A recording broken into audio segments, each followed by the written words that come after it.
Comtoise Radio, l'actu dans les Vosges saunoises, Jean-Pierre Poinceau. Bonjour, des chefs d'entreprise qui se réunissent chaque mardi matin à la table d'Étienne à Saint-Sauveur. C'est le club Vosges saunoise Affaires. L'objectif est simple, Gérard Simonin, le responsable du groupe. Le but de ces réunions, c'est que les chefs d'entreprise se retrouvent chaque semaine pour développer leur activité. Ça se passe au travers d'une réunion qui dure 1h30 et chacun fait une présentation, explique une spécificité de son métier chaque semaine et dit qu'il est en recherche de telle ou telle personne qui souhaite être mis en relation avec telle ou telle personne. Aujourd'hui, on est une vingtaine de membres. L'ensemble des membres sont satisfaits. Le chiffre d'affaires réalisé correspond à tout le monde puisqu'en fonction des professions, la nécessité de chiffre n'est pas la même. Parmi les membres présents, Clément Pain, gérant de l'entreprise Cléméco. C'est un groupe intéressant, c'est une cohésion, c'est retrouver aussi des personnes qui sont dans la même situation que moi. Ça nous fait sortir un peu de nos quotidiens, ça nous fait travailler, on se recommande entre nous, donc ça apporte aussi du business et c'est intéressant. C'est pas que du business, il y a le côté humain, il y a le côté bonne entente, parce que ça crée des liens aussi. À Luxeuil, une vingtaine de places de stationnement supplémentaires vont voir le jour. Place du 8 mai, la ville transforme provisoirement une parcelle de l'ancien îlot Moser en parking. Coût de l'aménagement, 12 000 €. L'objectif est de répondre au manque de place dans un secteur de plus en plus fréquenté.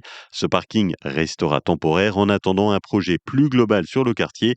L'accès se fera par la place du 8 mai avec une ouverture prévue dans les prochains jours. L'association luxeuvienne Art et Patrimoine va fêter ses 40 ans et elle a besoin de vous pour créer une rétrospective. Jean-Jacques Bardenay, président de l'association Art et Patrimoine. J'appelle tous les gens qui ont fréquenté le festival L'Art dans la rue à l'époque depuis 86 et jusqu'à 2015-2016. Ce qu'on recherche surtout, c'est des affiches, des flyers, des photos d'ambiance, des photos de rue, des coupures de presse. Parce que ce qu'on veut faire, c'est une rétrospective de l'ensemble de l'association depuis sa création 1986. Après un refus d'obtempérer samedi soir à Lure, l'automobiliste a été interpellé et jugé à Vesoul. Dans son véhicule, les gendarmes avaient découvert du cuivre.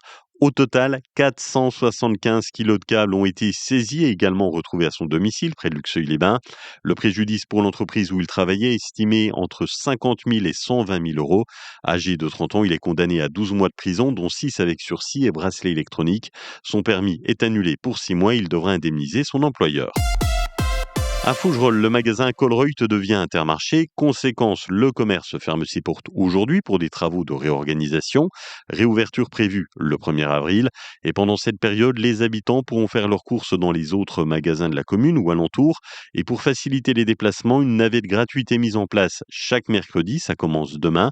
C'est à l'initiative du repreneur et de la commune. Il fait beau cet après-midi dans les Vosges saunoises, de belles éclaircies. 12 degrés à Sceaux, Villers-le-Sec, 13 à Saint-Loup, Luxeuil et Fougerolles, 14 à Lure et Arpenant. Demain, du soleil le matin, des éclaircies l'après-midi avec 17 degrés au meilleur de la journée. Très belle journée sur Comtoise Radio.